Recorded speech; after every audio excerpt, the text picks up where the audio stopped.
लेकिन बात यहीं पर ही समाप्त नहीं हो जाती है।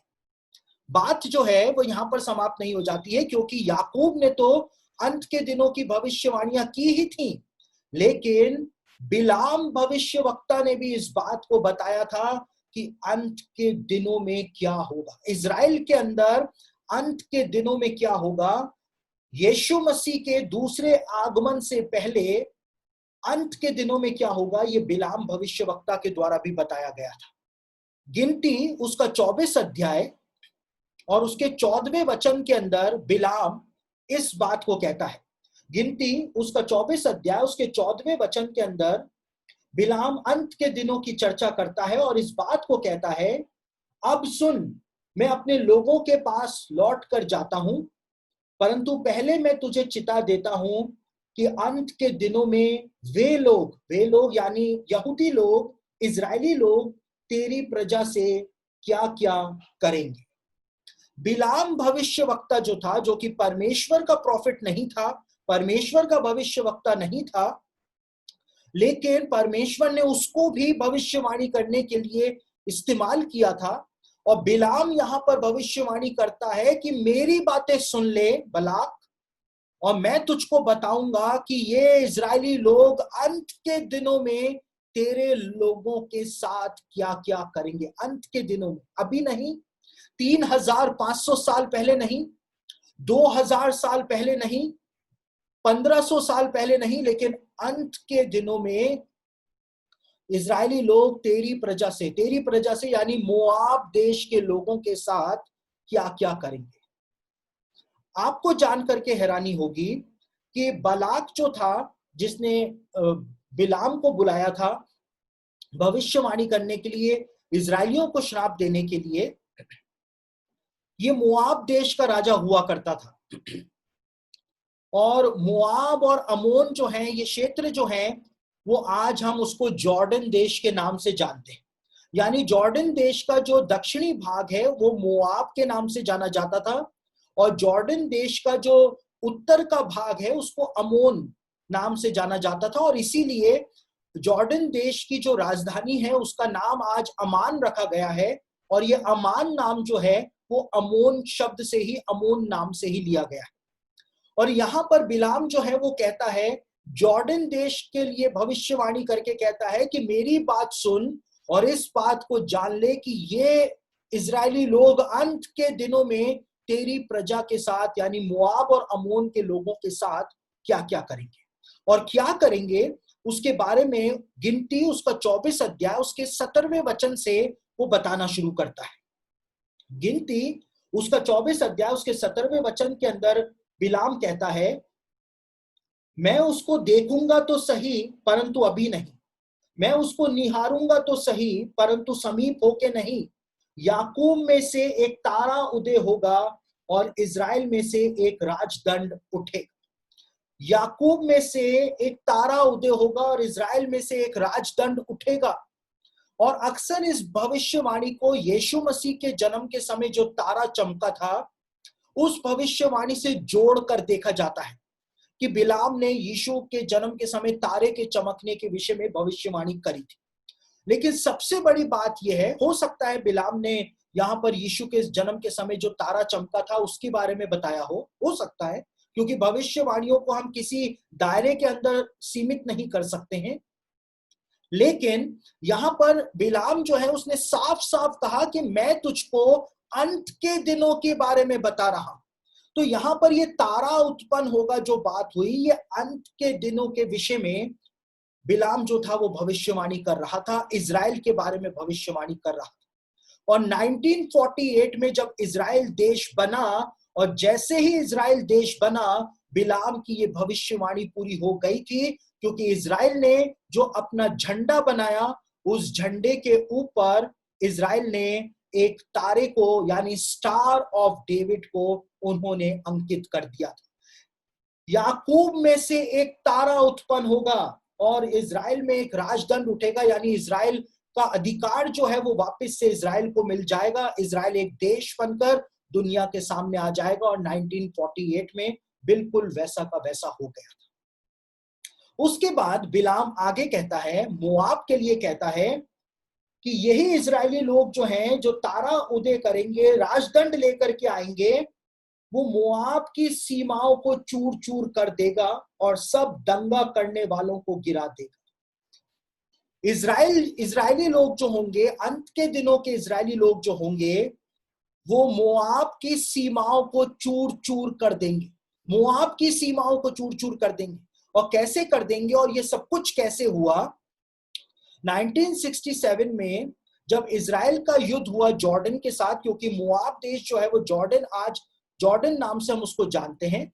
और 1948 में जब इजराइल देश बना था, उस समय यरूशलेम और दूसरे इलाकों पर जॉर्डन देश का अधिकार हो गया था।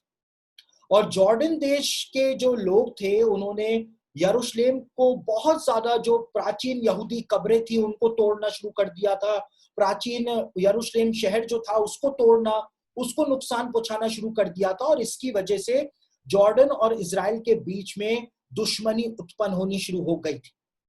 और दुश्मनी इतनी उत्पन्न होनी शुरू हो गई थी कि 19 सालों के बाद 1948 में इजराइल बना, और 19 सालों के बाद इजराइल ने जॉर्डन देश के ऊपर 1967 में हमला कर दिया था।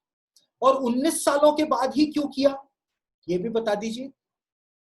19 सालों के बाद हमला इसलिए किया क्योंकि आप देखिए, राजा नबूकदनेस्सर ने जब यरूशलेम के ऊपर आक्रमण किया था, तो उसने एकदम से यरूशलेम को तबाह नहीं किया था, लेकिन पहले उसने वहां पर अपने गुलाम राजा जो हैं वो बना दिए थे। यरूशलेम को उसने डिस्ट्रॉय भी नहीं किया था।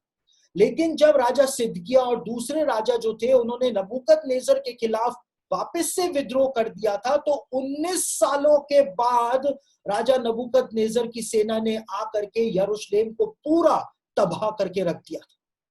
तो पहले उसने 19 साल तक यरूशलेम को तबाह नहीं किया था, लेकिन 19 सालों के बाद उसने यरूशलेम को तबाह किया था। और वही पैटर्न जो है वो हमको यहां पर देखने को मिलता है कि 1948 में इजराइल देश जो था वो बन गया था, लेकिन 19 सालों के बाद यरूशलेम जो था वो इजराइल के हाथ में आया था। जॉर्डन देश जो था उसने यरूशलेम के ऊपर और पूरे वेस्ट बैंक के क्षेत्र के ऊपर अधिकार किया हुआ था, लेकिन इजराइल ने उस अधिकार को तोड़ करके यरूशलेम पर और पूरे वेस्ट बैंक के क्षेत्र के ऊपर, जो यहूदिया और सामरिया का क्षेत्र है, उस पूरे क्षेत्र के ऊपर अपना अधिकार कायम कर लिया। और यही पैलेस्टीनियन और इजराइल के बीच में जो आज विवाद चल रहा है, डिस्प्यूट चल रहा है, उसका सबसे बड़ा कारण ही यह है कि वो इस बात को कहते हैं कि इजराइल ये अधिकार छोड़े, और इजराइल वो अधिकार नहीं छोड़ना चाह रहा है। यहां पर लिखा हुआ है कि वो मोआब की सीमाओं को चूर चूर कर देंगे अंत के दिनों में। और मोआब यानी जॉर्डन देश की जो सीमाएं थी, यरूशलेम भी जॉर्डन के अंदर पाया जाता था, यहूदिया और सामरिया का क्षेत्र भी जॉर्डन में पाया जाता था। उन सीमाओं को इजरायलियों ने चूर चूर करके वहां पर अपना अधिकार जो है वो कायम कर, ये भविष्यवाणी पूरी हुई। उसके बाद आगे लिखा हुआ है कि वो सब दंगा करने वालों को गिरा देगा। सब दंगा करने वाले, आज देखिए, हमास जो आतंकवादी संगठन है उसके ऊपर इजराइल जो है वो हमले करता है। उधर हिजबुल्ला जो है उस आतंकवादी संगठन है, उसके ऊपर इजराइल हमला करता है। सारे दंगा करने वाले जो है, हमला करने वाले जो हैं, उनको चूर चूर करने में इजराइल लगा हुआ है, चूर चूर करने में लगा हुआ है। जो इजराइल के साथ दंगा करता है, इजराइल उसको चूर चूर करने पर उतारू हो जाता है। उधर से एक रॉकेट मारा जाता है, इजराइल जो है वो हवाई हमला कर देता है।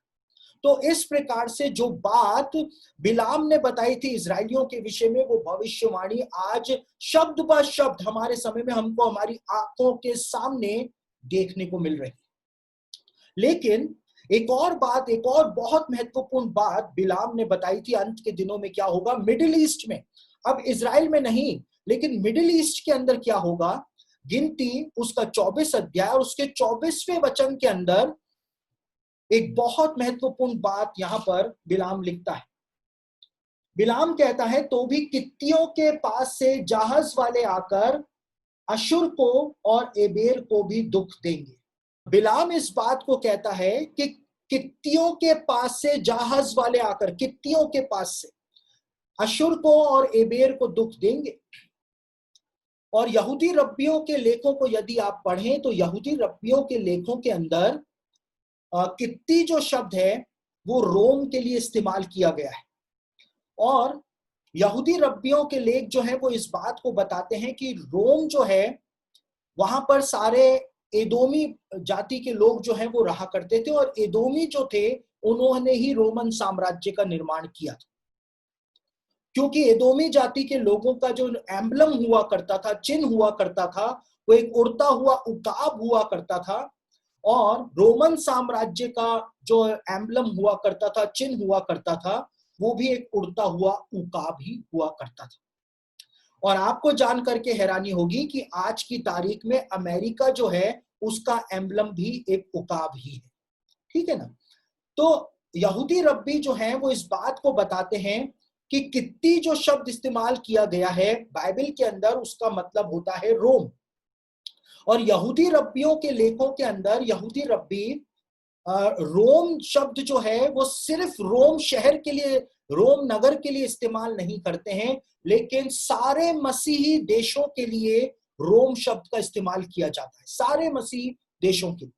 और यहूदी रब्बियों का कहना है कि यहां पर जब बिलाम ने कहा कि कित्तियों के पास से जहाज वाले आकर अशुर और एबेर को दुख देंगे, तो यहूदी रब्बी कहते हैं कि यदि यहां पर बिलाम सिर्फ कित्ती शब्द का इस्तेमाल करता तो उसका मतलब रोम नगर होता, लेकिन उसने यहां पर कित्तियों शब्द का इस्तेमाल किया, इसका मतलब वो सारे मसीही देशों के बारे में यहां पर भविष्यवाणी कर रहा था।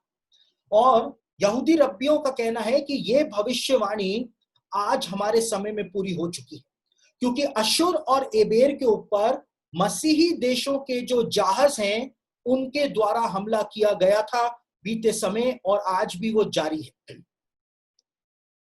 देखिए, यहूदी तालमुद जो है उसके अंदर जहाज शब्द का यहां पर इस्तेमाल नहीं किया गया है, लेकिन यहूदी तालमुद में लिखा है कि कित्तियों के क्राफ्ट आकर के एबेर और अशुर को परेशान करेंगे, अशुर को दंड देंगे, या अशुर के ऊपर विपदा को लेकर के आएंगे। क्राफ्ट आएंगे यानी उड़ने वाले जहाज जो हैं वो कित्तियों के आएंगे। और यहूदी रब्बियों का कहना है कि ये अशुर जो है वो आज हमारे समय में, अशुर जो है वो इराक का क्षेत्र माना जाता है, जहां पर इराक देश आज पाया जाता है। और एबेर जिस जगह के ऊपर रहा करता था वो सीरिया का क्षेत्र माना जाता है, जहां पर आज आईएसआईएस के आतंकवादियों ने कब्जा किया हुआ है।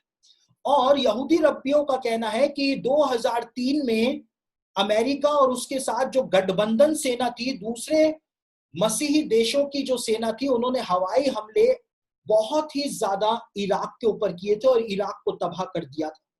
और एबेर जो है वहां पर आईएसआईएस का कब्जा आज पाया जाता है सीरिया के क्षेत्र में, और वहां पर भी आज उसी प्रकार से बमबारी की जा रही है, उसी प्रकार से आज हवाई हमले किए जा रहे हैं, बीते समय भी किए गए, ताकि आतंकवादियों को वहां पे खत्म किया जा सके, आतंकवादियों को वहां से खदेड़ा जा सके।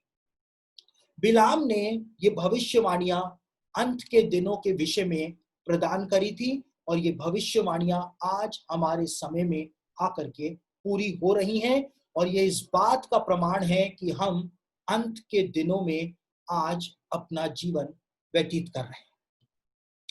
तो जो याकूब ने कहा, जो बिलाम ने कहा, जो मूसा ने कहा, जब सब कुछ ही पूरा हो रहा है, तो आप इस बात के ऊपर पूरी तरह से यकीन कर सकते हैं कि यीशु के इस संसार में वापस आने का समय हो गया है, क्योंकि हम अंत के दिनों में आज अपना जीवन व्यतीत कर रहे हैं।